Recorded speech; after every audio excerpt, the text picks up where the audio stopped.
तो गाइस, क्या तुम लोग भी माइनक्राफ्ट खेलते हो और शुरुआत के कुछ दिनों में ही तुम्हारी फील्डिंग सेट हो जाती है, जैसे कि लावा में तुम डीप फ्राई हो जाते हो, किसी ऊंचे प्लेस पर से गिर के तुम अपनी टांगे तोड़वा लेते हो और रात को ज़ॉम्बी तुम्हें घेर कर पीट देते हैं। तो अगर तुम्हारे साथ ये चीजें होती हैं तो इसमें कोई गेम की टेक्निकल फॉल्ट नहीं, बल्कि इसमें तुम्हारी खुद की कुछ गलतियां हैं जो कि तुम्हें खुद एक नूब बना दे रही हैं। मगर मेरे भाई तुम टेंशन मत लो, क्योंकि आज की इस वीडियो में हम तुम्हारी उन्हीं गलतियों के बारे में बात करेंगे और उसका सॉल्यूशन भी निकालेंगे। तो शुरुआत करेंगे हम लोग सबसे पहले तुम्हारी उन गलतियों के बारे में बात करके जो गलतियां तुम्हें सरवाइव करने ही नहीं देती हैं गेम के अंदर। तो बात करते हैं सबसे पहली मिस्टेक की। तो इसमें ज्यादातर बंदे क्या करते हैं कि स्पॉन होने के तुरंत बाद ही इधर उधर घूमना टहलना चालू कर देते हैं और वो इस उम्मीद में घूमते हैं कि आसपास उन्हें कोई अच्छा विलेज मिल जाएगा जहाँ पर उन्हें रिक्वायरमेंट की अच्छी अच्छी चीजें मिल सकती हैं। लेकिन दोस्तों ये कोई अक्लमंदी नहीं बल्कि बहुत बड़ी बेवकूफी है जो कि उन्हें एक नो प्लेयर बनाने में मदद करती है। तो दोस्तों ये तो खैर पहली मिस्टेक थी, और अगली मिस्टेक की ओर बढ़ने से पहले जल्दी से इस वीडियो को लाइक करके चैनल को सब्सक्राइब कर लो, क्योंकि मैं तुम तक माइनक्राफ्ट की टिप्स एंड ट्रिक्स वाली वीडियोस पहुंचाता रहूंगा जो कि तुम्हें एक अच्छा प्रो प्लेयर बना सकती हैं। तो दोस्तों चलो बढ़ते हैं अपनी अगली मिस्टेक की तरफ। इसमें न्यू प्लेयर्स क्या करते हैं कि अगर उन्हें स्पॉन होने के बाद आसपास कोई बड़ी माइन या केव दिखती है तो वो बिना कुछ सोचे समझे उसमें घुस जाते हैं और वो ये सोचकर अंदर जाते हैं कि उसमें उन्हें काफी सारा काम का सामान जैसे आयरन, गोल्ड और डायमंड भी मिल सकता है। लेकिन मेरे भाई तुम ये तो सोचो कि अगर तुम्हारे पास कोई अच्छा टूल ही नहीं है तो तुम उस आयरन या गोल्ड ओर को तोड़ोगे कैसे? और यहीं पर उन्हें या तो ज़ॉम्बीज और मॉब्स घेर कर मार देते हैं या तो वो लोग लावा में लिपट जाते हैं। तो दोस्तों ये रही वो दो बड़ी मिस्टेक्स जो कि बिगिनर करते हैं स्पॉन होने के बाद। और अब वक्त आ गया है इनकी सॉल्यूशंस के बारे में बात करने का। तो दोस्तों मैं स्पॉन हो चुका हूँ एक नए वर्ल्ड में और अब आपको स्टेप बाय स्टेप चीजों के बारे में समझाऊंगा। तो दोस्तों स्पॉन होने के बाद सबसे पहले जो काम हमें करना है वो है लकड़ियाँ तोड़ना, क्योंकि माइनक्राफ्ट के अंदर सबसे बेसिक रिक्वायरमेंट होती है लकड़ियाँ। क्योंकि दोस्तों लकड़ियों से ही सारे टूल्स बनते हैं, बेड बनते हैं और टॉर्च बनती हैं और बहुत सारी जरूरत के सामान भी लकड़ियों से ही आते हैं माइनक्राफ्ट के अंदर। और तुम लोगों को ज्यादा लकड़ियाँ नहीं बल्कि 15 से 20 लकड़ियाँ ही इकट्ठा करनी है, क्योंकि शुरुआत में इतनी लकड़ियों से हमारा काम अच्छे से चल जाएगा।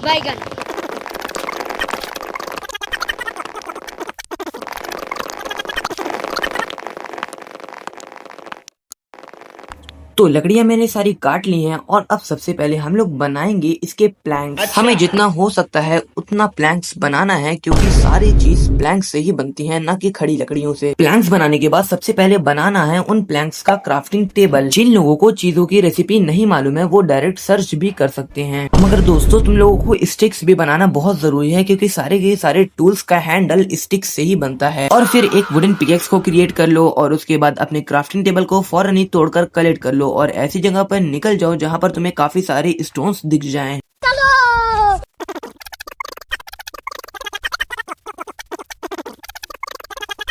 तो फाइनली काफी ज्यादा ढूंढने के बाद मुझे यहाँ पर कुछ स्टोन्स दिख गए हैं और अब मैं इन्हें तोड़ लूंगा, क्योंकि वुडन पिकेक्स से ज्यादा मजबूत होते हैं स्टोन के पिकेक्स। और थोड़े बहुत स्टोन्स कलेक्ट करके तुम्हें बना लेना है एक स्टोन की पिकेक्स, क्योंकि ये वुडन पिकेक्स के मुकाबले ज्यादा लंबे समय तक चलती है और इससे चीजें काफी जल्दी टूट जाती हैं। अब फूड ढूंढना तुम्हें बहुत ज्यादा नेसेसरी है, क्योंकि बिना खाना खाए तुम्हारा प्लेयर चल ही नहीं पाएगा ज्यादा दिन तक। तो तुम्हें स्टोन का टूल लेके निकल जाना है फूड ढूंढने और आसपास जितने भी जानवर वगैरह मिले तुम्हें उन्हें तुरंत मार कर उनका फूड कलेक्ट कर लेना है।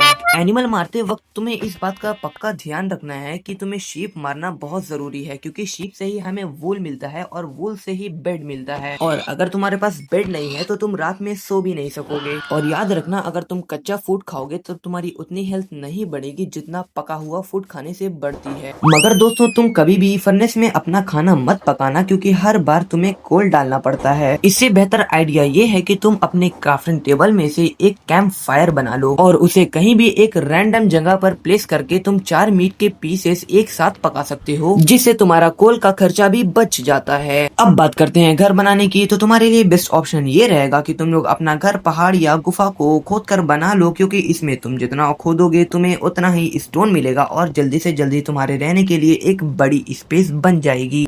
तो गाइस आज की ये वीडियो यहीं पर खत्म करते हैं, और अगर तुम लोगों को आज की वीडियो से कुछ सीखने को मिला मिला हो तो इस वीडियो को लाइक करके चैनल को सब्सक्राइब कर देना, ताकि जब भी मेरी अगली वीडियो आए तो उस वीडियो का नोटिफिकेशन सबसे पहले तुम्हारे पास पहुंच जाए। तो दोस्तों तुम लोग मेरे साथ अभी से ही जुड़ जाओ, तुम्हें माइनक्राफ्ट का एक गॉड लेवल प्रो प्लेयर बना दूंगा। तो मिलते हैं अगली वीडियो में, तब तक के लिए अलविदा।